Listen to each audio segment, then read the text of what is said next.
Nongeye kubasuhuza bene data nshuti z'Umwami wacu Yesu Kristo, mwebwe abo dusangiye gucungurwa n'amaraso y'Umwami wacu Yesu Kristo. Uyu munsi mbifurije umugisha w'Imana aho muri hose, kandi mbifurije kugubwa neza. Umwami Imana barebe neza, abaha imbaraga, abaha amahoro, abaha ubuzima, abiteho, ababere igisubizo cya byose, ko mumwifuza, ko mumukeneye, ko mwifuza ko abagenzereza aba ariko abagenzereza, kandi ni ukuri abereke kugira neza kwe aho muri hose. Ni mwene so Ev.Iribanje J Claude, niwe mugiye kugana ijambo ry'Imana dusanga mu Itangiriro ibice 21 umurongo w'8, turagenda twigira hepfo tugeze ku murongo wa 20. Itangiriro 21 umurongo w'8 kugeza kuri 20 haravuze ngo umwana arakura aracuka. Ku munsi Isaka yacukiyeho, Aburahamu ararika abantu benshi arabagaburira. Sara abona umuhungu wa Hagari umunyegiputakazi, uwo yabyaranye na Aburahamu, abaseka. Icyo cyatumye abwira Aburahamu ati, senda uyu muja n'umuhungu we, kuko umuhungu w'uyu muja atazaraganwa n'umuhungu wanjye Isaka. Ibyo by'uwo muhungu we bitera Aburahamu agahinda kenshi.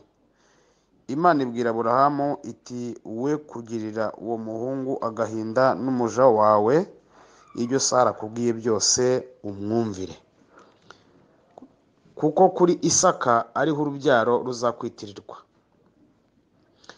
kandi umuhungu w'uwo muja nawe nzamuhindura ubwoko bukomeye, ubwoko kuko ari urubyaro rwawe.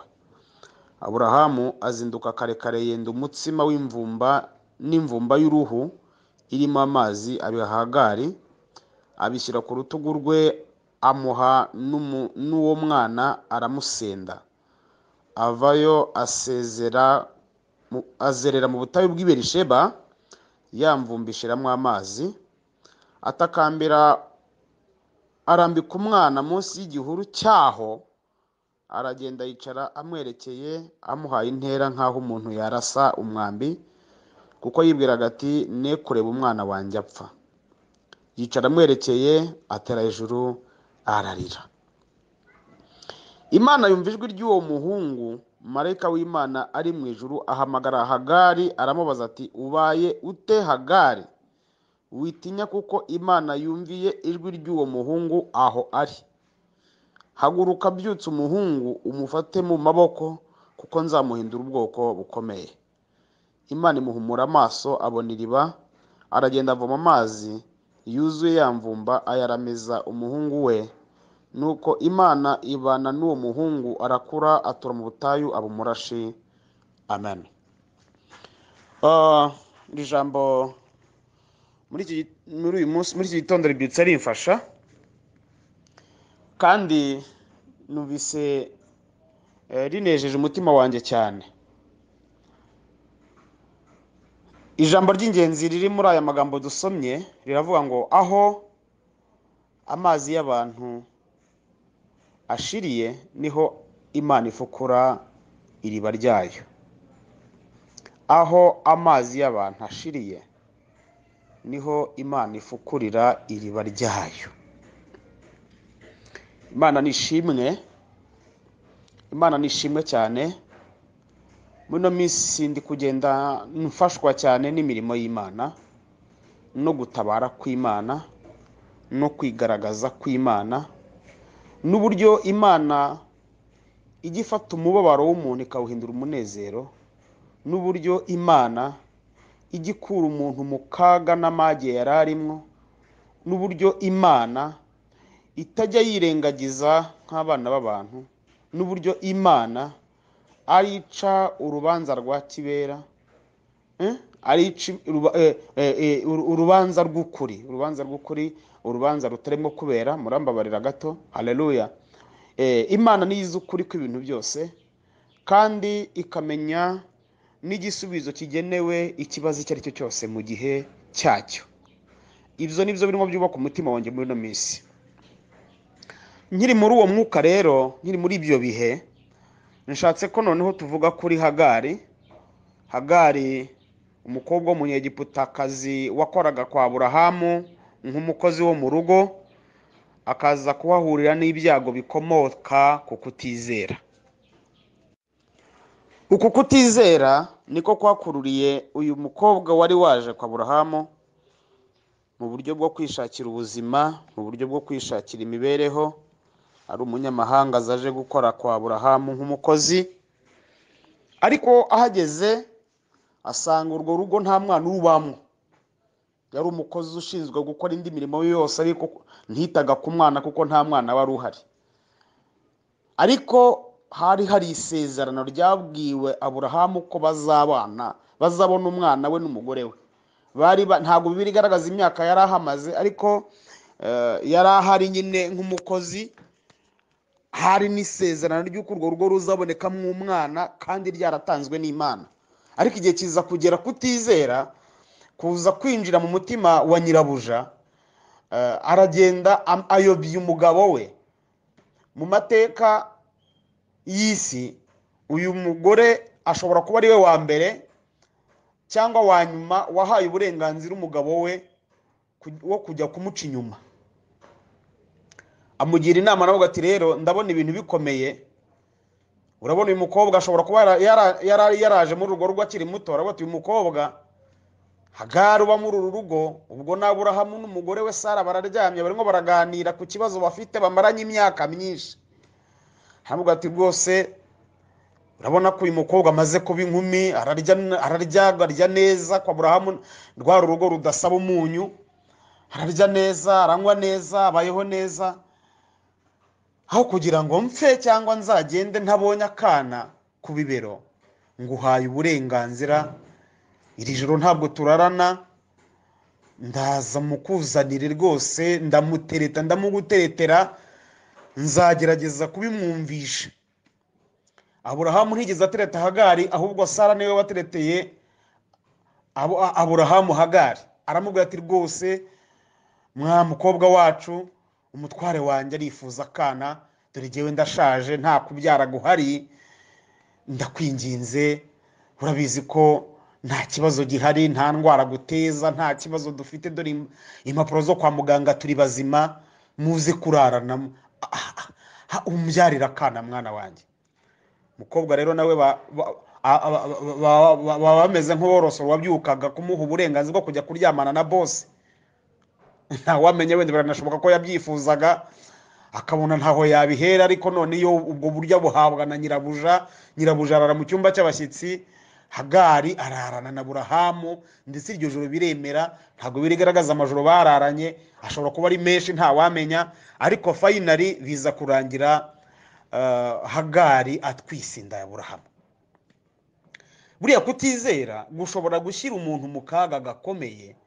Kutizera gushobora gukorerwamwo ibikorwa bishobora kuzateza akaga umuryango wose. Kuko kutizera kw'aba bantu niko guteje Isiraheli ibibazo n'uyu munsi wa none. Ibibazo bikomeye bizarangizwa na Yesu. Urubyaro rwa Hagari n'urubyaro rwa Isaka ntibarebana ayingwe, bahora barebana ayingwe. Urumva, ntibacana uwaka. Murabizi ibyo ngibyo. Hanyuma Bibiliya itwereka ko igihe cyaje kugera, kuko nta jambo Imana ivuga ngo rihere. Imana isohoza ijambo ye yaravuze kwa Aburahamu. Yari yarirahiye iravuga ati ni ukuri nzatanga umwana muri uru rugo. Isaka aravuka, Aburahamu Sara aratwita nawe arabyara. Hanyuma umunsi wo gucutsa umwana, urumva ko Ishimayeli we yaramaze yari umwana uri aho ngaho nyine w'igisekeramwanzi, we wavutse mbere, yewe wari mukuru. Aburahamu nawe yanezerewe, abasaza bari mu rungano rwe n'abakecuru bari mu rungano rwe n'abandi bose b'inshuti b'abakire bakomeye b'abagaga, dore ko uwo munsi mukuru ntabwo wari urimo abantu b'incarutsi, bari abantu basobanutse. Aburahamu hagendaga abantu bakomeye, ndetse n'Imana ajyaga iharya, n'abamarayika bajyaga bahanyura. Ibyo murabizi. Haleluya. Hanyuma Bibiliya itweretse ko igihe cyaze kugera rero ngo Sara, urumva nawe yari fieri muri icyo gihe, abona ngo wa mwana w'umuja arabasetse. Ashobora no kuba atarabasetse, yari yiseke kuko ari igisekeramwanzi. Babona arasetse, nta wari ubimutegetse, yabimujemo kuko nicyo gihe yari arimo. Asetse nyirabuja umujinya uramwica, sijye wahera, ahita abwira Aburahamu nk'uko n'ubundi yamubwiye, aravuga ati mpumbye rimwe ntakibona Hagari, kandi si Hagari gusa n'uriya mwana be bajyanye, mpumbye rimwe ntakibabona hano. Ibirori bizamwe akavuyo kameze gutyo. Mu bwisobanuro wenda butari buke birashoboka ko Aburahamu yagiye kwisobanura, ariko Imana imuba hafi aho, iramubwira ati gira vuba ibyo akubwiye, bikore vuba kuko nibyo koko ibyo avuze ntabwo Isaka azaraganwa na Ishimayeli, ariko Ishimayeli kuko nawe gukomoka nzamugira ukomeye. Nuko Bibiliya rero iratubwiye ngo Aburahamu afata imvumba yuzuye amazi, afata n'umutsima, harimo gati ngaha akiri impamba nguhaye, itahire mwana, igendere ubwo nta kundi. Umugore arahaguruka n'imvumba y'amazi, nibyo bamuhaye, bamupfunyikiye amazi, bamuhereza umutsima, baravuga ati ngaho genda, ubwo nyine nta kundi. Ubwo Sara yavuze, urabizi n'amambere yarakubwiye biremera, ntabwo ibi ari byo yavuga ngo binerwe kubahirizwa. Bibiliya yatubwira rero ngo baragenda, baza kugera ahantu amazi ashize. Imana ishimwe. Baza kugera ahantu amazi ashize, y'amazi bahawe na Aburahamu arashira. Ashize, umwana atangira gukenera amazi, kandi bari mu butayu ahantu badashobora kubona amazi, ntabwo byari byoroshye. Bibiliya yatubwiye ngo Hagari arambika umwana mu gihuru cyaho, aho hantu ngo arambika umwana aho ngaho. Haleluya. Amaze kumurambika ngo aramwitaza, ajya nkaho umuntu yatera ibuye, abwira Imana ati wa Mana we, sinifuza kubona umwana wanjye apfa ajya gusenga. Imana ishimwe. Igihe yasengaga aho hantu, muri ako kanya ngo Imana imuhumura amaso. Haleluya. Ngo marayika aramuhamagara, aravuga ati Hagari hindukira. Arahindukira ngo agiye kubona abona isoko y'amazi. Ibi bintu birakomeye cyane kubyumva. Kugira ngo uyu munsi wa none amazi agera ahantu muzi inzira bisaba, muzi igihe bitwara, ariko Imana yabikoze mu kanya gatoya ngo imufukurira amazi aradudubiza, ayaramiza wa mwana. Imana ishimwe cyane, umwana arakura, ubuzima burakomeza, Imana ihabwa icyubahiro. Nagira ngo mbabwire ko rero hari igihe amazi abantu badupfunyikiye arangira. Umuntu ashobora kugufasha, igihe cyo kugufasha akavuga ati kirarangiye. Umuntu ashobora kugushyigikira mu bikorwa runaka bikazarangira. Umuntu ashobora kugira ikintu runaka gukorera mu buzima ariko kikazarangira.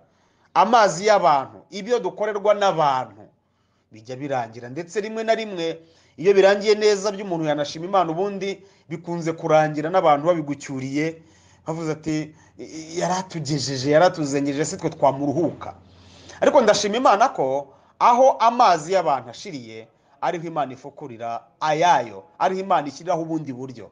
Nagejeje kugukomeza ngo nkubwire ngo niba wari ugeze ahantu ubona ibintu bikurangiranye, umenye ko ubuzima bukomeza.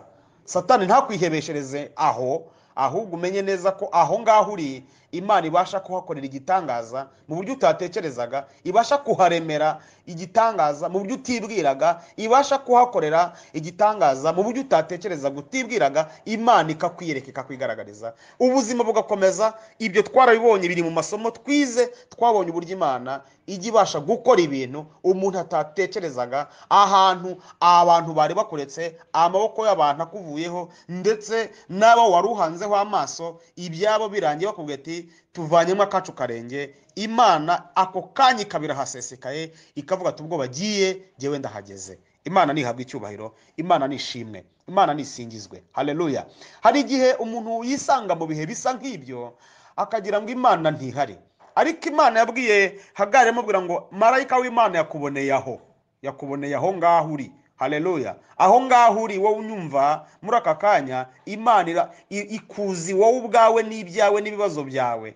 Ibyo wabwiye abantu bagaceceka, wakwandika wabandikira bugira hanze ngo ukabona ntibagushubije, abo wibwiraga ko bakomeye wabahamagara telefone ntibayifate, ndetse wanabandikira ntibagusubize, watanze seve zawe kugira ngo urebe ko wabona akazi ahantu hatandukanye, wagiye udepoje ahantu harenze mirongo ingahe, ugakora amegizamo gatsinda ariko hagakora abandi. Ndagira ngo ubwire ngo ubuzima burakomeza, kandi Imana y'ubwayo ije gukora ikinyuranyo igitandukanye n'icyo abantu bagukoreraga. Amazi y'abantu arashira, ariko aho ashiriye niho Imana ifukurira ayayo, ubuzima bugakomeza. Imana ikugire neza, Imana igukomeze, we gutakaza ibyiringiro, we kwiheba, we kumva ko bicitse pe, ahubwo uhagarare neza mu mwanya wawe, utakikambira Imana, ukomeze winginge. Uyu mukobwa ngo uyu mugore Hagari nako nta kindi yakoze usibye gusenga. Haleluya.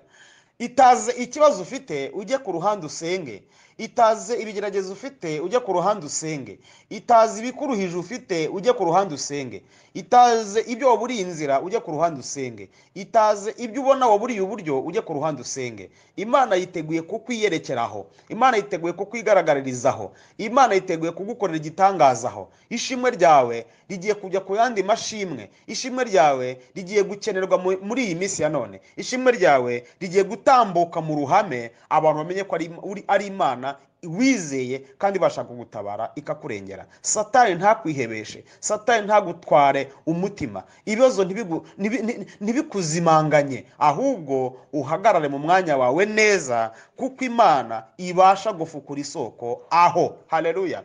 Ndaha nibutse ikindi gihe umukozi w'Imana witwa Samusoni amaze kwica Abafilisitiya 1000, Bibiliya tubwira ngo yaguye umwuma, n'amagambo dusanga mu gitabo cy'Abacamanza. Aguye umwuma, abwira Imana ngo Mana, ndapfuye, nguye umwuma, ngiye kugwa aha hantu, ngiye kugwa mu maboko y'abatakebwe. Imana si ubwa mbere ifukuye amazi mu buryo butunguranye, aho ngaho ngo Imana isi yafukurira amazi, ngo aradudubiza Samusoni aranywa, ngo agatima gasubira mu nda. Samusoni aragenda amara imyaka 20 ari umucamanza w'Abisiraheli. Hari igihe Satani avuga ati ngiye kumurangiza, ariko Imana yateguye ko ubuzima bukomeza. Haleluya, haleluya. Imana yagushyiriraho uburyo ubuzima bugakomeza, Imana yagushyiriraho inzira abana bawe bakiga, Imana yagushyiriraho inzira urugo rwawe rukagira amahoro, Imana yagushyiriraho inzira ukubaka inzu nawe nk'abandi, Imana yagushyiriraho inzira ukabona akazi nawe ugafasha abantu, ukitura abagufashije. Imana yagushyiriraho inzira, haleluya, ugafasha bene wanyu bashonje wabuze icyo bamarira. Imana yagushyiriraho inzira, haleluya, ukazamura umuryango wawe ubona uri hasi, bahora baguhanzeho amaso batari kuyu muntu ko ntacyo atumarira. Imana yagushyiriraho inzira ukabona iterambere mu rugo rwawe, Imana yagushyiriraho inzira ukabona icyerekezo mu muryango wawe, Imana yagushyiriraho inzira ako kazu kakarambamo, Imana yagushyiriraho inzira, haleluya. Inzira zitariho nizo ndimo mpanura, uburyo butari buhari nibwo ndimo mpanura muri iri jambo, ngo Imana yabikora, Imana yabishobora, Imana ifite ubwo bubasha, Imana ifite ubwo bushobozi. Si ubwa mbere bikoze, si ubwa mbere yigaragaje, si ubwa mbere yitamuruye, ni ibintu bisanzwe izi, ni ibintu biri muri kamere yayo. Igitabara aho abantu barimo bavuga ati siwe wabona, igitabara umwanzi agezeho avuga atawa, igitabara abanzi bacu barimo begeranya imishanana ngo bazasirimbe twasebye. Urumva, Imana ikitamurura bakayizinga bakayisubizaho bayikodesheje. Imana nishimwe cyane. Haleluya. Amaboko y'abera agiye kuzazamuka hejuru ashima kubw'iby'Imana igiye gukora ku buzima bwawe, kandi nawe ubwawe ugiye kuzabona ko Imana wizeye ari Imana itabara. Haleluya. Wikwikoma bakwanze, wikwikoma batakigusura, wikwikoma batakiguhamagara, wikwikoma bene wanyu bakize baguteye uw'inyuma, wikwikoma abantu bagufashaga batakigufasha, wikwikoma amaboko y'abantu ameze nk'ayakuvuyeho. Ibyo byihorere, Uwiteka ubwe niwe wiyiziye, kandi naza ntazasiga atabirangije, kandi naza ntabwo azakora iby'icyumweru kimwe. Haleluya. Samusoni yamaze imyaka 20 kubw'isoko y'amazi yanyweyeho, aradudubiza, abona agatege, ubuzima burakomeza. Imyaka 20 ayimara ari umuyobozi. Haleluya. Uri umuyobozi, uyoboye abandi, urumva uguye umwuma, Uwiteka guhembure. Imana ishimwe. Uri umukozi w'Imana, wumva gukakaye utagangaye, Uwiteka kwiyerekera aho ngaho. Imana ibahe umugisha. reka dusenge. Mana, mu izina rya Yesu tugushimiye ijambo ryawe twumvise. Nyemera ikiganza cyawe kibe kuri buri muntu wese, kandi biriya bibazo bafite, uriya muntu wihebye, uriya muntu ukubiswe, uriya muntu ubuze aho yerekera, numwiyereke, numwigaragarize, abone ishimwe nawe, akanwa ke kakuririmbe, amaboko yazamuke, umuryango we havuzwemo impundu. Tugushimiye ibyo ukoze, tugushimiye ibyo uremye, tugushimiye amateka ukoze, tugushimiye kwigaragaza kwawe, tugushimiye imirimo bitangaza uremye mu miryango yacu. Izina ryawe nirihabwe icyubahiro. Tugushimiye ibyo ukoze mu itorero, tugushimiye ibyo ukoze mu gihugu cyacu, tugushimiye impinduka ushyizeho. Tuguhaye icyubahiro kuko kwawe ni kubane natwe. Tuzakomeza tukuvuge, tuzakomeza tuguhamye, kandi ibyo tukuvuga nibyo koko. Uri Imana itabara, uri Imana igira neza. Tubisabye Imana mu izina rya Yesu, amen. Mugire